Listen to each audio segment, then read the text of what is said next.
Our next presentation is more of a conversation with Zora, Felola, Osikai, Feilo about maintaining and promoting Niue Pacific heritage art form in New Zealand. Zora today will be speaking to us about the Tupumaiaga Niue Trust, which won the 2021 Pacific Heritage Art Award from Creative New Zealand. And it's an award that recognizes an artist or a group who has made a major contribution to maintaining, reviving, or promoting a Pacific heritage art form in New Zealand. So a very important award and important recognition. So welcome, Zora. Thank you for coming today. Zora is a recognized artist, a poetess, we would say, and recently her poem, an animated poem that was part of the Story Box production and Mana Moana with Carlo Mila. They produced a series of videos that they were presented at the Glasgow Climate Change meeting. And Zora has agreed for me to play this video, this poem as a form of introduction to her work before she tells us more about the trust and her own community.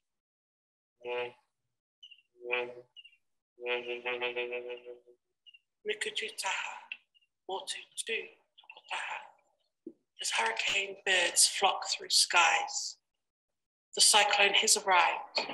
The moon is the sun is the moon. As night comes in the blink of an eye. Haulama mea watangi. Don't cry, don't cry.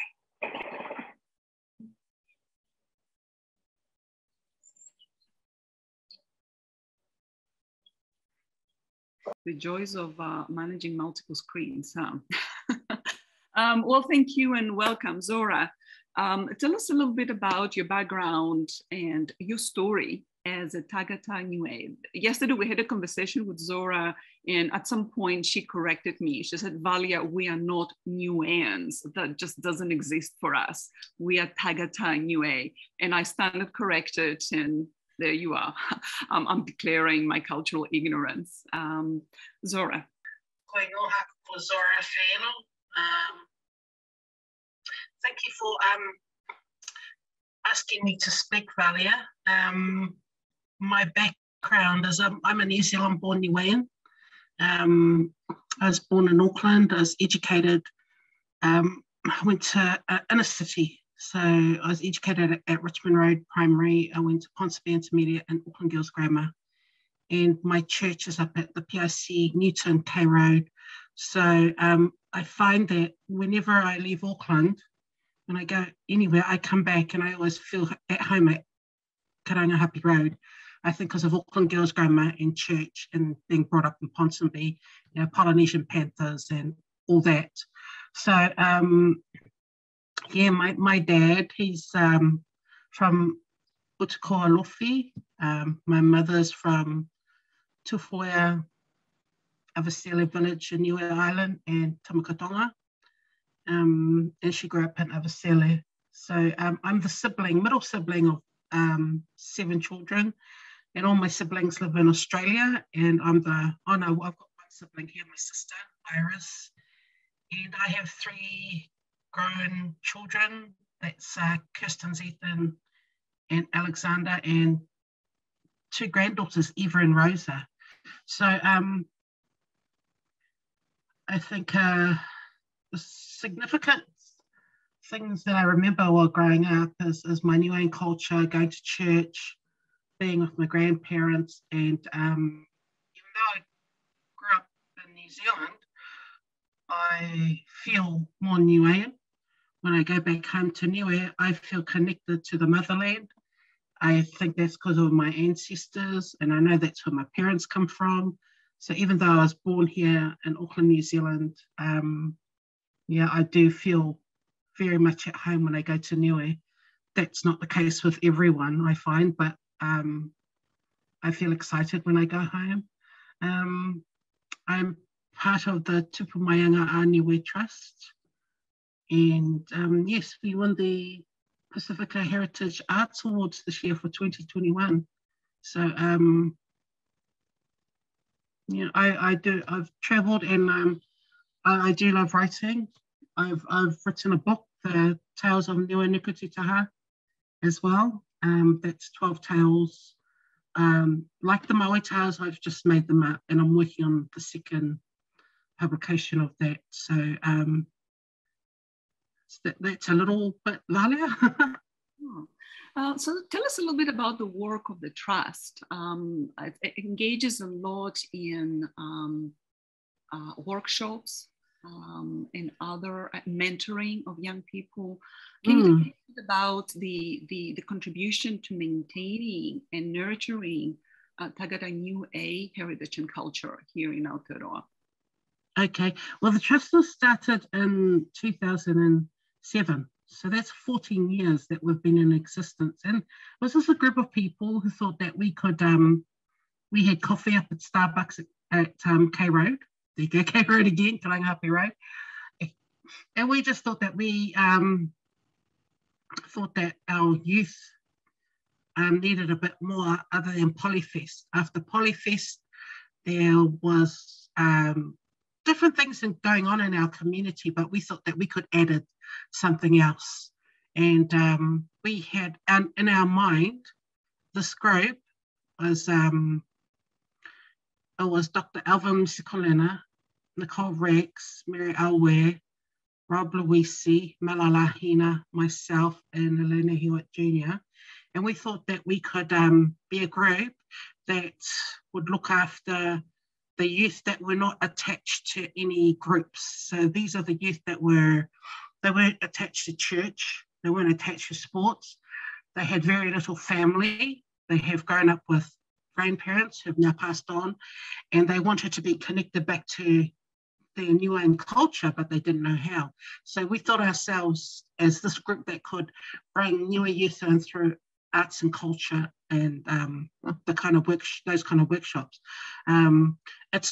Wasn't exclusively for Niuean youth like that, but that was the foundation thoughts around bringing in the youth. Today we bring anyone comes along, but yeah, that was the initial foundation meeting.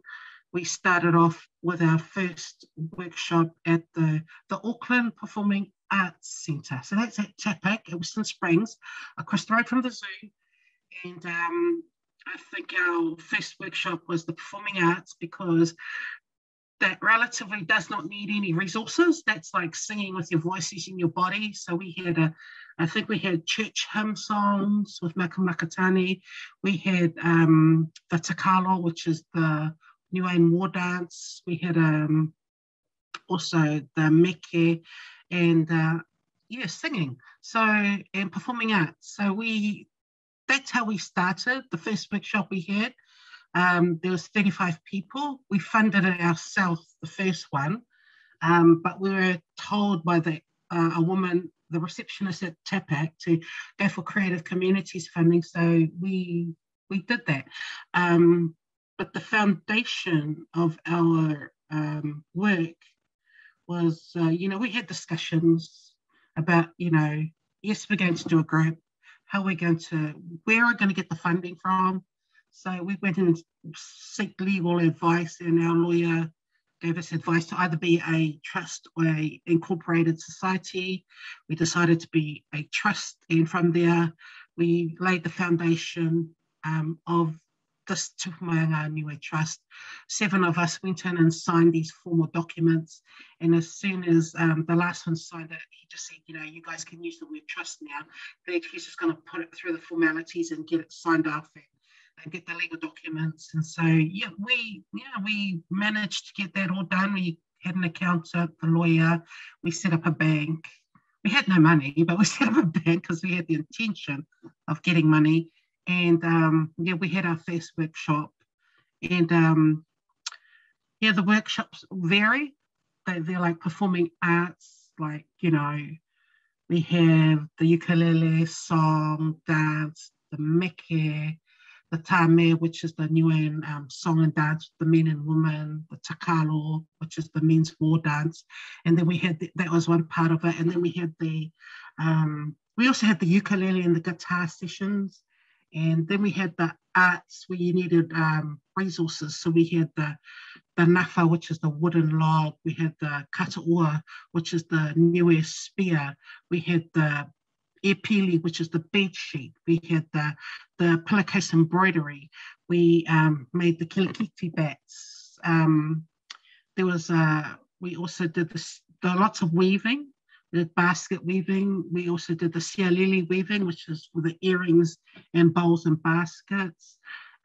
We did the tie-dye as well. And then we started also doing the hiapo printmaking with the lava as well. So we kept on having these workshops, at the end of the workshops, we have surveys.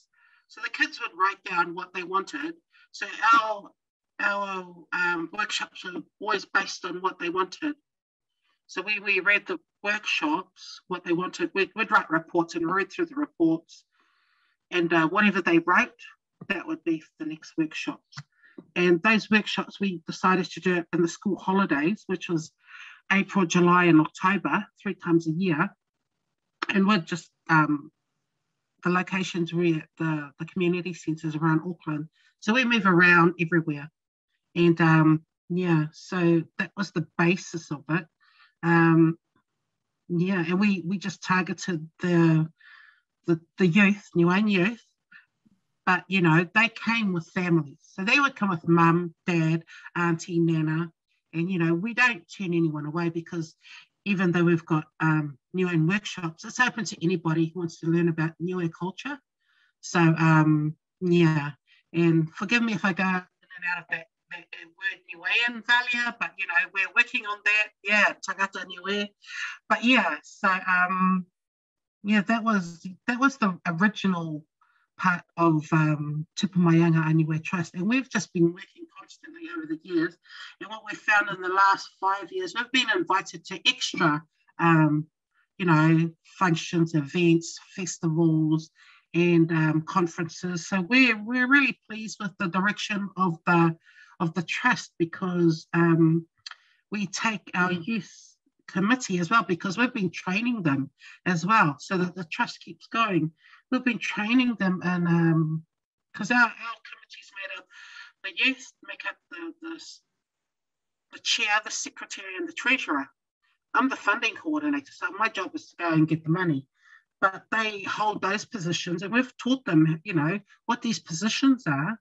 And so they know how to be professional in their work. They know how to, we've trained them in public speaking, health and safety, first aid, how to apply for funding, and also how to conduct themselves, how to run the workshops, how to be helpful to the community, because, you know, some of them, that's not their natural thing. So we have to train them in how to have that foundation so that that keeps us going, that keeps us accountable to the community. So we're really pleased with that part of the trust because it just means that, you know, they'll be carrying it on to the future. So that's, So there's a strong element of mentoring. I was reading there that the trust is providing this youth mentorship, supporting youth to be future Niue leaders in profession. Yeah, definitely. Because when we run the trust, they actually run the workshops. So they're doing the introductions, they're leading. Some of them are the tutors. They're serving the food because we have snacks, just healthy snacks, just, you know, for people to snack on while they're making their art. Because usually we have a workshop that's from 10 till 3, 10 till 4 on a Saturday and the school holidays. And the people come, they come really early and they stay the whole day. They really enjoy themselves. And our young people, their job is to make people feel welcome, to create that warm atmosphere. So, because, you know, it can be really rough out there when you don't know your language and you don't know your culture. And, you know, these spaces can be scared. And some of our youth, their experiences have been quite, not saying that it's always sad, but, you know, they have experiences where some of our culture is a bit just straightforward. They just, you know, say things direct, and some of it can be quite hurtful. So, you know, we've got these spaces that our youth don't really want to go into, but we try to create a space that's warm, safe, inviting. They learn something, make new friends, and they make something that's Niuean, and that's their thing that they take home. And they, when they're at home, they can remember, hey, I made this, show this to my mum and dad. I made this, and I had a really great time learning, making this thing that I've made, this resource, this whatever workshop we're running at the time. So, yeah. It provides them with confidence, right? Yeah, yeah, because it's not always the case that, and that is the big thing, is like we were always aiming at kids on the fringes and the ones who did not have the confidence, the ones who were shy, and just, you know, because not everyone's, you know, not all children are just going out there to join sports and joining committees and joining into groups. So, yeah. So you mentioned also that your workshops are reaching out across communities across Aotearoa, but also Australia and Niue. So I'm interested, yeah. How does the trust contribute to Niue? One thing is to have a collective as migrants in Aotearoa, but yeah. connection to the home island.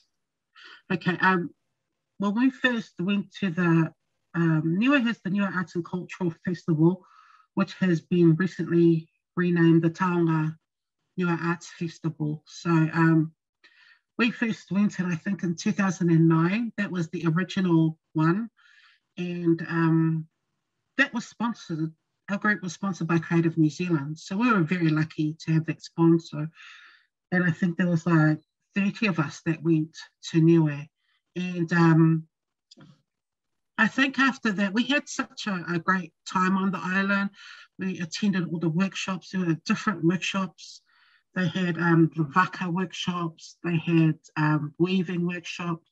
They had massage. They had traditional cooking workshops. They had traditional sports workshops. They had fashion, traditional Kilikiti songs, which was the cricket songs that they sang when they went to play cricket. There was a lot of activities that were provided on the island. And from that very first trip that we went to Niue, we actually decided, we made a commitment, we're going to try and come to because it was every second year biennial. So we decided to make a commitment to try and support Niue by going to our arts festival.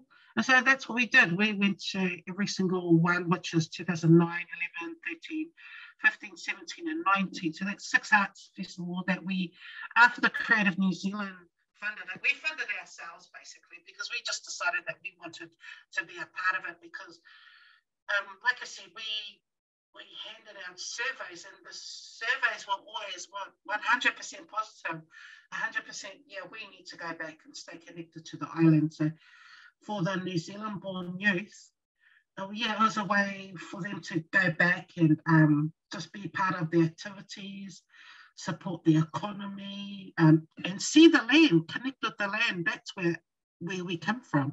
See where our ancestors come from, see the traditions, learn the language, speak to the people.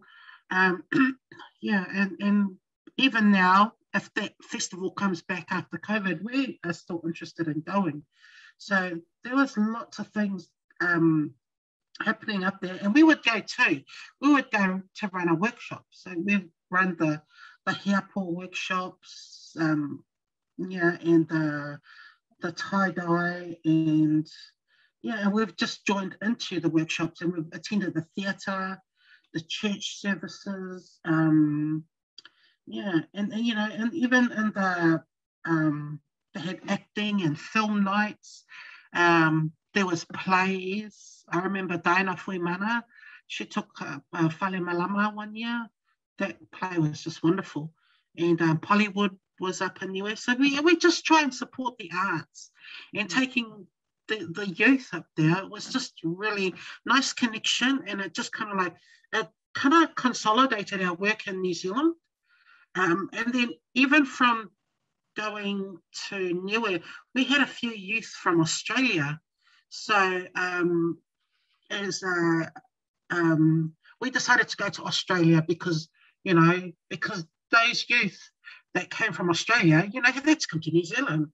We're funding ourselves. Remember, they came to New Zealand to go to Australia. So they had to pay twice to travel twice. So we decided to go back and we ended up in Brisbane. And we just did I think the Fofo workshop, which is the Fofo Siale and the Fofo Lofa, which is the head flower crown, which they call Aikatu in the Cook Island, what Jacinda's wearing. And also I think we did the kahoa, the necklace. So and we went there, and the Brisbane community, they turned out, we just usually put a little flyer on social media, and wherever we go, they turn out. So when we went to Australia and Brisbane, there was I think there was 50 people that turned out, 50, 60 people. But yeah, I think people just, they follow us, they connect with us, because we have social media. We've got Instagram and Facebook, and we put our work out. And the reason for putting our work on social media is to inform people, number one, what we're doing, and number two is to show our funders, this is what, it's evidences, this is what we're spending the money that you've given us on as well. But, besides the places that we've gone ourselves, like Niue, I think Niue is a really big commitment for us because it's the motherland. It's where we come from. It's where we're connected to. It's our spiritual place, and that's where we belong. So because of those factors, we've made a commitment to keep going back home, to support the motherland, to acknowledge. I know our ancestors are listening to us when we're back home, and then we sing on the Niue stage. And Io, I know you know this, that we're not really great singers, but we go and represent. And, the New Zealand born Niuean, I think our Chia Logan, he's a very good singer, so he kind of holds it down for us. But, we go and represent.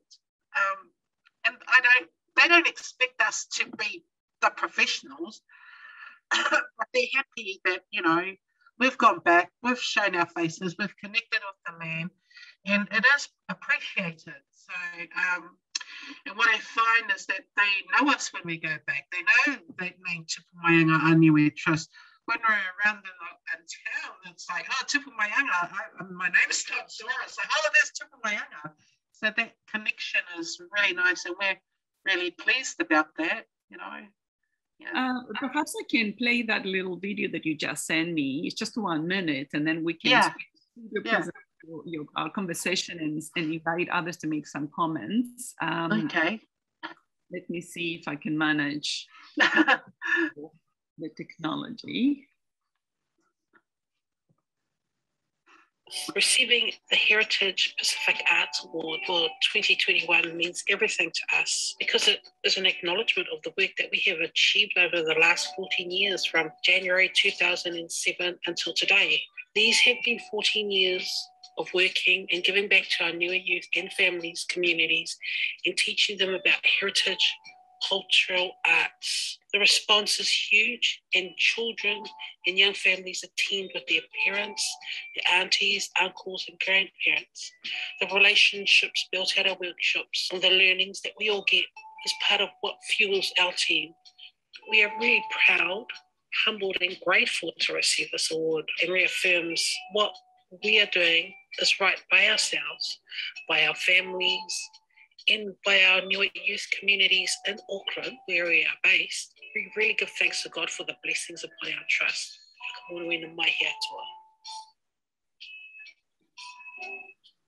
So what we see here is we have the Pacifica Mamas, which is a very embracive and multi-Pacific diverse community.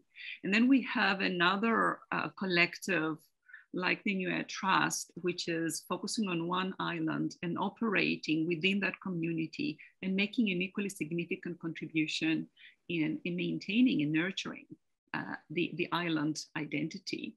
So they might be operating at different perhaps levels, but essentially they have the same nurturing impact.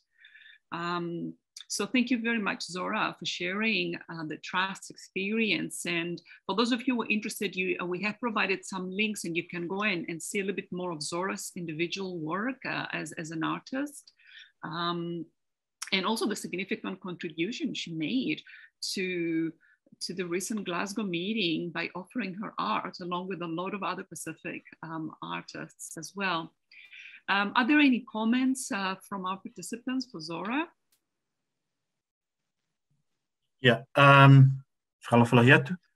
just like to acknowledge the work of Zora and her organisation, Tupumaiaga Niue Trust, whakawelahi for all the workshops and your contribution to enhancing and also language revitalisation and the anga whakamutu of Niue for our tangata Niue here in Aotearoa, New Zealand. Oitulu. Thank you, Eel. Yeah, that's another thing we do. We have Niue language classes too at the local community centre. And that's a very important component. Jacinda. I just want to echo those words as well from Eel, because Zora, I've known about your trust for years. The work that you do, often behind the scenes, that a lot of people don't know about. Every Niuean artist that I know, whenever they ask me, where should we go to? I always suggest coming along to your workshops because I've enjoyed them, but I've learned so much from them and they're really welcoming as well, even as a non-Niuean. I remember the first time I walked in and met yourself and your daughter and felt right at home. I was like, am I Niuean? I could start to understand the language at one point. So I just really want to acknowledge the work that you're doing. And I had a little cry when the awards were announced this year for Creative New Zealand. And when I saw that you had won the Pacific Heritage Arts Award, and the year before it was won by Cora Allen Whitcliffe, also a Niuean. For me, it is so, so special that the community, the tangata, are being acknowledged in this way. So just really want to say that, you know, your work doesn't go unnoticed. It's appreciated and it's creating a really big impact, I know, especially for young tangata Niue here in Aotearoa. Thanks, Jacinda.